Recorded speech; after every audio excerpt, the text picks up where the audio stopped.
धाकड़ खबर, बेखौफ जुबान, बेबाक अंदाज। धाकड़ खबर के न्यूज रूम से मैं आपके साथ हूं अकरम रईस खान। वेस्ट बंगाल यानी कि पश्चिम बंगाल, जिसका नाम बदलकर ममता बनर्जी बांग्ला करना चाहती हैं, तो उसके बारे में बात करना चाहता हूं। और दूसरा राज्य है उड़ीसा। उन दो राज्यों के बारे में बात करना चाहता हूं क्योंकि आजकल दिखाई दे रहा है कि भारतीय जनता पार्टी हो या खुद नरेंद्र मोदी हो, वो ज़्यादा ही फोकस कर रहे हैं इन दोनों राज्यों पे। आखिर क्या कहानी है कि इन दोनों राज्यों पर उन्होंने इस तरीके से अपनी नज़र गड़ा दी है, और वो यहाँ से क्या हासिल करना चाहते हैं और क्यों हासिल करना चाहते हैं, इसी सब चीज़ों को इस खबर में समझने की कोशिश करेंगे। चलते हैं खबर की तरफ। खबर शुरू करने से पहले एक अपील आपसे छोटी सी करना चाहता हूं। अगर आपको लगता है कि स्वतंत्र पत्रकारिता के क्षेत्र में धाकड़ खबर जरा सा भी काम कर रहा है, तो हमारी जरा सी मदद करें। कमेंट बॉक्स में दिए गए लिंक पर क्लिक करें या डिस्क्रिप्शन में दिए गए लिंक पर क्लिक कर सामने एक पेज खुलेगा आपके, उसमें अमाउंट चुन सकते हैं। ATM, Paytm, credit card, debit card, online banking के जरिए आप लोग हमारी मदद कर सकते हैं। अगर आप उतना भी जागरूक नहीं हैं, खुद नहीं कर पा सकते हैं, तो आपके यहाँ मनी ट्रांसफ़र वाला होगा, दुकान खोल के बैठा है, वो 5-10 रुपये लेता है पैसा ट्रांसफ़र करने के। उसके ज़रिए आप जो भी आपकी मदद आप कर सकते हैं हमारी, वो उसके ज़रिए आप हमारी मदद कर सकते हैं। अगर आप हमारी मदद करेंगे तो और बेहतर ढंग से हम लोग शायद काम कर पाएंगे, क्योंकि संसाधन की कमी है। कोई कारपोरेट का मीडिया तो है नहीं, ना ही किसी पार्टी की फंडिंग से हम लोग चलते हैं। लेकिन ध्यान रहे, ये मदद हमारी सिर्फ आप करें किसी धर्म या समाज या किसी जात के नाम पर नहीं, स्वतंत्र पत्रकारिता के नाम पर करें। अब चलते हैं खबर की तरफ। सबसे पहले बात कर लेते हैं प्रधानमंत्री नरेंद्र मोदी के चुनावी प्रचार और प्रसार पर। तो जैसे ही नया साल शुरू हुआ, उन्होंने इंटरव्यू देकर अपने चुनावी प्रचार और प्रसार की शुरुआत कर दी। 40 मिनट में जो बातें खत्म की जा सकती थी, उसे उन्होंने 95 मिनट तक खींचा। और पूरे इंटरव्यू के दौरान उन्होंने ऐसा बताने की कोशिश की कि देश के अंदर कोई समस्या ही नहीं है, पागल हैं लोग, एवं ही चिल्ला रहे हैं। दूसरा, उन्होंने ऐलान कर दिया कि 70 दिनों के अंदर, 90 ही दिन बचे हैं इलेक्शन शुरू होने में, 70 दिनों के अंदर वो देश के 20 राज्यों में 100 से ज़्यादा रैलियां करने जा रहे हैं।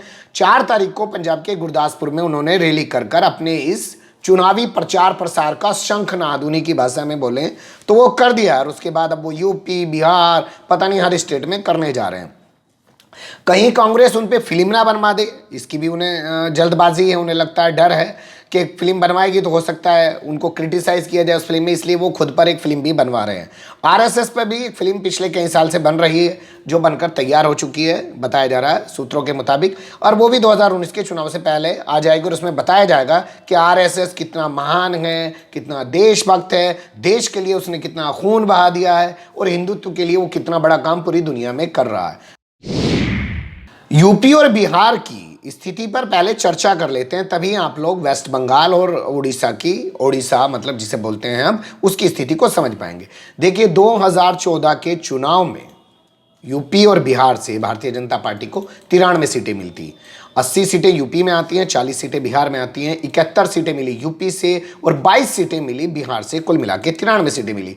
अब भारतीय जनता पार्टी को लगता है कि यहाँ पर वो उतना अच्छा प्रदर्शन नहीं कर पाएगी। उसी डर के चलते जो खबर आ रही है कि वो 30 से ज़्यादा सांसदों के अपनी टिकट काटने जा रही है, यानी कि जो मौजूदा सांसद हैं उनको वो टिकट नहीं देगी, उनको दोबारा से नहीं लड़वाएगी। 30 हैं ऐसे, तो 30 से ज़्यादा सांसदों के वो टिकट काटने जा रही है, यानी कि उसे वो 30 सीटें साफ साफ तौर पर हारते हुए दिखाई दे रही है। इसका दूसरा हाल बिहार में देख लीजिए। बिहार में तो उन्होंने कमाल ही कर दिया। 22 सांसद थे उनके, उनमें से 5 का टिकट नहीं काट रहे हैं, 5 की सीट ही काट दी है। 17 सीटों पर चुनाव लड़ेंगे, 5 सीटें उन्होंने पहले ही छोड़ दी हैं, हारे हुए मान लिया है उनको, कहा जाए। अब इन 17 में से कितनों का टिकट बदलेंगे, कितनों का टिकट बाकी रहेगा, ये चर्चा का विषय अलग है। लेकिन इन दोनों जगह पर भारतीय जनता पार्टी को लगता है कि 2014 की तरह वो 2019 में बेहतर प्रदर्शन नहीं कर पाएगी। तो क्या किया जाए? खबर के तीसरे हिस्से में आपको ये बताना चाहता हूं कि क्यों लगता है बीजेपी को ऐसा कि वो बिहार और यूपी में होने वाले नुकसान की भरपाई वेस्ट बंगाल और ओडिशा से कर सकती है। तो देखिए, पहले दोनों जगह की राजनीतिक स्थिति को समझ लीजिए। वेस्ट बंगाल के अंदर 42 लोकसभा सीटें आती हैं, जिसमें से 36 ममता बनर्जी के पास यानी कि तृणमूल कांग्रेस के पास हैं। भाजपा के पास महज 2 सीटें वहां पे हैं।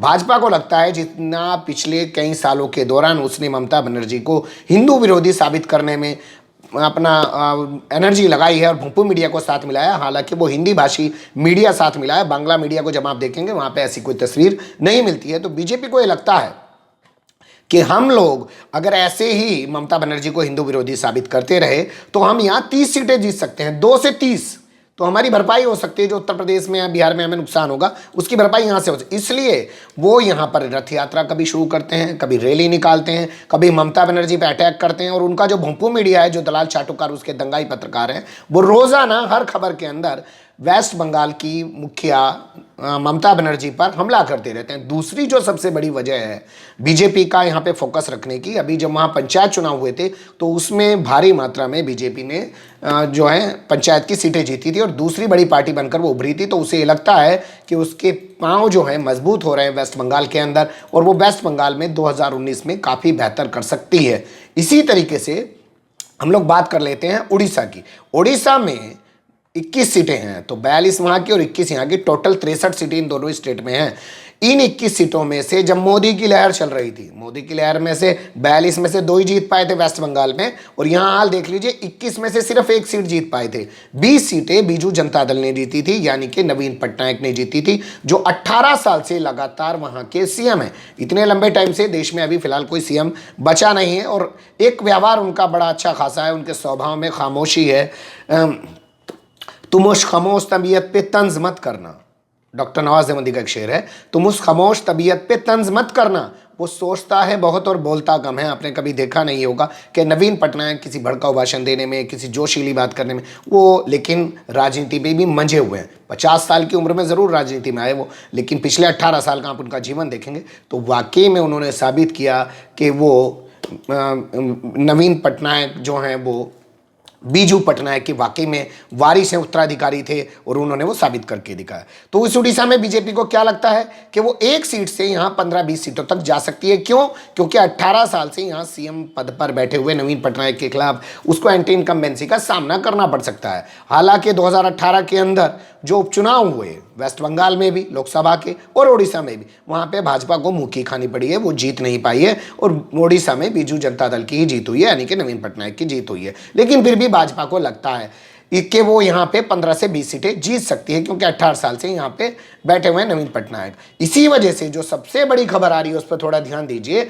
वो ये बताया जा रहा है कि जो धार्मिक स्थल है पुरी जिले की लोकसभा सीट से चुनाव लड़ सकते हैं प्रधानमंत्री नरेंद्र मोदी। बिहार, उत्तर प्रदेश में भी उन्होंने यही किया था, वो आए और उन्होंने बनारस से चुनाव लड़ा, क्योंकि बनारस की एक धार्मिक महत्ता है। उसी तरीके से पुरी की एक धार्मिक महत्ता है, जगन्नाथपुरी, भगवान जगन्नाथपुरी के नाम से पुरी जिला है ये, और वहाँ पे उनकी धार्मिक, इसलिए वहाँ से चुनाव लड़कर उड़ीसा में 15 से 20 सीटें जीत सकते हैं, ये उनका ख्वाब है। तो यानी कि कुल मिलाकर ये कहा जाए कि वो 63 सीटों में से जो उनका ख्वाब है कि वो लगभग 50 सीटें जीत सकते हैं। और उन्हें लगता है कि जो यूपी और बिहार में उनको घाटा होगा 30-40 सीटों का, उसकी भरपाई वहाँ पे होगी। खबर में एक पहलू ये भी बनता है कि नॉर्थ ईस्ट की सीटों पर भी चर्चा कर ली जाए।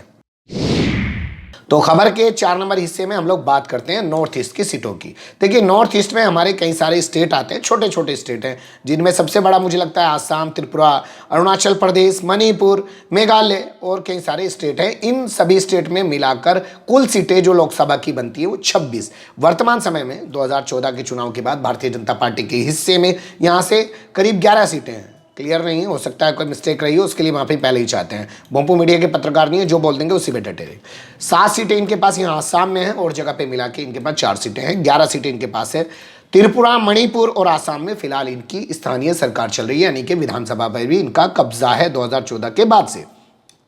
इन्हें लगता है कि यहाँ अगर हम सही से काम करें तो हमें यहाँ की जो 26 सीटें हैं उसमें से 20 सीटें मिल सकती हैं। तो हमें जो नुकसान राजस्थान, क्योंकि राजस्थान में हाथ से सरकार जा चुकी है, मध्य प्रदेश में हाथ से सरकार जा चुकी है और छत्तीसगढ़ में हाथ से सरकार जा चुकी है, वहाँ से अगर हमें कोई 20-30 सीटों का नुकसान हुआ, 15-20 सीटों का नुकसान हुआ, तो उसकी भरपाई हमें नॉर्थ ईस्ट से हो सकती है। तो इसीलिए प्रधानमंत्री नरेंद्र मोदी को आप देखिए, वो जाते हैं पुल का उद्घाटन करने के लिए, कैमरा देख के हाथ हिलाते हैं, इसीलिए बार बार आसाम जा रहे हैं, और इसीलिए बार बार वो मणिपुर जा रहे हैं, और नॉर्थ ईस्ट के स्टेट के अलावा वो वेस्ट बंगाल और ओडिशा पे, और इसीलिए आप देखिए अमित शाह को ज़्यादातर फोकस उनका वेस्ट बंगाल पर बना हुआ है। 4 पहलू थे, मुझे लगा आपके सामने आने चाहिए। कैसी लगी आपको मेरी ये छोटी सी कोशिश? आप कमेंट्स के रूप में अपनी राय दे सकते हैं, खबर को लाइक कर सकते हैं, चैनल को सब्सक्राइब कर सकते हैं और ज़्यादा से ज़्यादा हमारी खबरों को शेयर कर सकते हैं। इसके अलावा आप लोग फेसबुक, ट्विटर और इंस्टाग्राम पर भी हमें फॉलो कर सकते हैं। प्ले स्टोर पर जाकर हमारे ऐप को डाउनलोड कर सकते हैं। बेनिफिट ये होगा कि जिस भी वक्त ऑनलाइन होंगे उसी वक्त आप लोग हमारी खबरें देख पाएंगे। यूट्यूब पर खबर ढूंढने की ज़रूरत नहीं पड़ेगी, क्योंकि पता नहीं है हम किस वक्त खबर डालते हैं और आप किस वक्त ऑनलाइन होते हैं। फिर ऐसे ही किसी सुलगते हुए अवलसते मुद्दे लेकर मैं आपके सामने हूँगा हाजिर। फिलहाल अभी मुझे दें इजाज़त।